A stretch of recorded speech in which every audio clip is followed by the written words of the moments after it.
નમસ્કાર, આઝાદ મીડિયા લાઈવમાં આપનું સ્વાગત છે।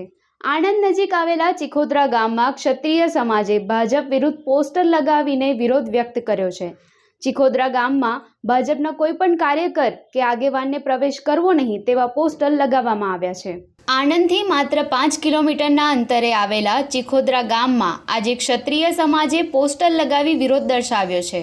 ક્ષત્રિય સમાજ દ્વારા જ્યાં સુધી પુરુષોત્તમ રૂપાલાની ટિકિટ રદ ન થાય ત્યાં સુધી ભાજપના કોઈપણ કાર્યકર કે આગેવાનોએ ચિખોદરા ગામમાં પ્રવેશ કરવો નહીં તે અંગેના વિરોધ કરતા બેનરો મારવામાં આવ્યા છે અને અનોખો વિરોધ વ્યક્ત કર્યો છે। રસપ્રદ માહિતી એ પણ છે કે હાલના ગામના મહિલા સરપંચ, ઉમરેઠના ધારાસભ્ય અને ચિખોદરા ગામના વતની એવા ગોવિંદ રૈજીભાઈ પરમારના પૌત્ર વધુ થાય છે। ત્યારે જોવું રહ્યું કે આવનારા દિવસોમાં આ વિરોધની કેટલી અસર રહેશે। હવે એમાં એવું છે કે રૂપાલા સાહેબની ટિકિટ રદ કરવા માટે ક્ષત્રિય સમાજે એક આંદોલન કર્યું। એમણે વારંવાર રજૂઆત પણ કરી, મોવડી મંડળને બધું જ કર્યું, પણ મોવડી મંડળનું પેટમાંથી પાણી હજુ પણ હલતું નથી।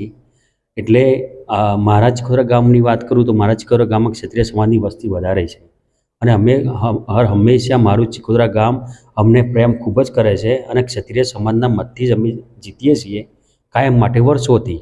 એટલે ક્ષત્રિય સમાજ સમાજથી કોઈ મોટું નથી, એટલે સમાજ અમને જે કહેશે એ જ અમારે કરવાનું રહેશે। જે આજે અત્યારે જે રૂપાલા સાહેબનો જે વિરોધ છે, જે અમારા સમાજ વિશે જે બોલ્યા છે એ ઘણું જ ખોટું બોલ્યા છે અને એ અમે એનો વિરોધ કરીએ છીએ। જ્યાં સુધી રૂપાલા સાહેબની ટિકિટ રદ ના થાય ત્યાં સુધી અમે સખત આ ચૂંટણીનો બહિષ્કાર અમે કરીએ છીએ અને અમે અમારા જે ધારાસભ્ય છે ગોવિંદભાઈ રૈજીભાઈ પરમાર, એમણે પક્ષ અને સમાજ માટે ઘણું બધું કામ કરેલું છે। તે છતાં પણ આજે પણ જે રૂપાલા સાહેબની જે ટિકિટ રદ થાય એવો અમારો સખત વિરોધ છે। અમિત પારેખ, આઝાદ મીડિયા લાઈવ, આણંદ।